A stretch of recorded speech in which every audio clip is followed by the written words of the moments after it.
Bonsoir chers amis, j'espère que vous allez bien. Bienvenue dans cette nouvelle vidéo. Avant de commencer à regarder la vidéo, veuillez vous abonner, liker la vidéo, partager et appuyer sur la cloche de notification pour ne pas manquer la prochaine vidéo. Et veuillez également cliquer sur mon profil et rejoindre. Vous allez voir le lien de ma communauté de trading sur Telegram. Veuillez cliquer sur le lien pour rejoindre ma communauté et bénéficier de plein de choses qui vont arriver dans peu de temps. Alors aujourd'hui, je te montre rapidement comment tracer le Fibonacci si tu veux rentrer en sell. D'abord, tu identifies un mouvement qui descend clairement, c'est-à-dire un marché baissier, un point haut qu'on appelle le swing high et un point bas qu'on appelle souvent le swing low. Le swing high, c'est-à-dire le plus haut que le marché a créé, et le swing low, le plus bas. Alors, rapidement, je vais vous montrer le swing high et le swing low. Ici, voilà notre swing low, le swing high, et voilà notre swing low, c'est-à-dire notre dernier plus haut que le marché a créé et notre dernier plus bas que le marché a créé. Voilà. Maintenant, ici, nous sommes sur une résistance. Nous sommes sur une résistance et le prix n'a pas pu casser notre résistance. Il a réagi sur notre résistance et il y a eu cette chute. Maintenant, qu'est-ce que nous allons faire? Vu que le marché est dans une tendance baissière, nous allons toujours chercher à vendre, pas à acheter, à vendre. Donc, nous allons attendre à ce que le marché se corrige un peu pour que nous puissions rentrer dans une position de vente. Alors, qu'est-ce qui peut nous déterminer ou quelle configuration nous pourrons avoir ici avant de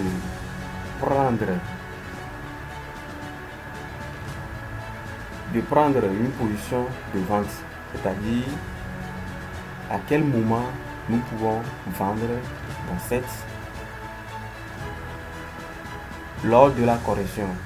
Nous avons vu la chute, mais là, si le marché il va faire ça, il va chuter ici, il va aller ici, il va chuter, on ne sait pas. Mais avec le Fibonacci, nous pouvons quand même savoir à quel niveau exactement le marché va faire son retournement. Voilà. Maintenant, nous allons essayer de tracer le Fibo. Comment se trace le Fibo? C'est-à-dire, si nous sommes dans une tendance baissière, il faut que nous traçons le Fibo du haut vers le bas. Du haut vers le bas, ça veut dire tout simplement que le 1, c'est-à-dire le 100 doit être en haut et le 0 doit être en bas. C'est-à-dire le 100 doit être en haut du dernier plus haut, ici, comme je l'ai fait exactement. Voilà notre 100% à ce niveau et notre 0 ici. J'espère que vous m'avez compris. Donc, voilà notre dernier plus haut que le marché a créé et notre dernier plus bas. Maintenant, vu que nous avons tracé, maintenant, à quel moment ou bien à quel niveau nous pouvons rentrer en position?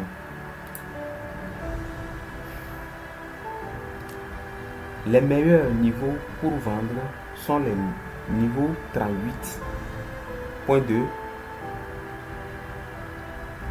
le niveau 50 et le niveau 61. Voilà notre niveau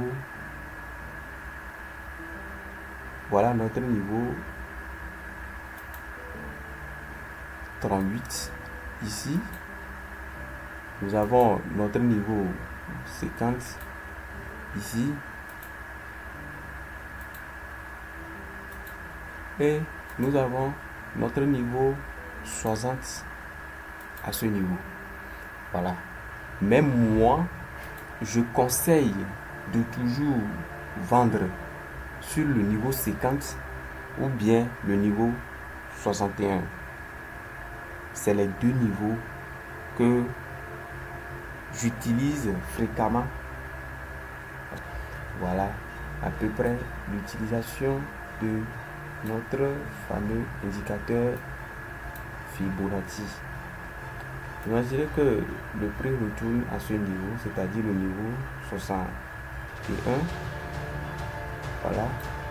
Et notre stop loss serait juste en haut du dernier plus haut que le marché a créé.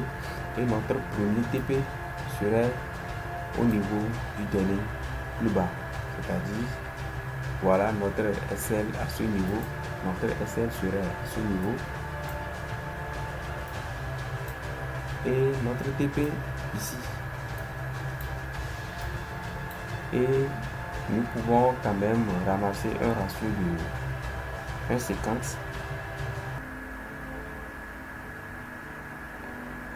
Donc voilà les niveaux nécessaires et les niveaux très importants que j'utilise souvent, le niveau 61 et le niveau 50.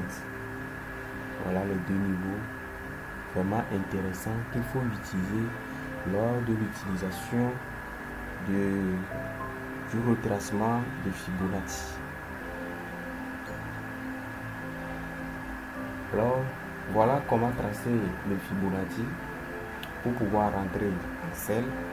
Au cas contraire, si nous voulons rentrer en buy, ça sera le contraire. Merci d'avoir regardé cette vidéo. Likez la vidéo, partagez et surtout abonnez-vous pour ne pas manquer la prochaine vidéo. Allez, ciao.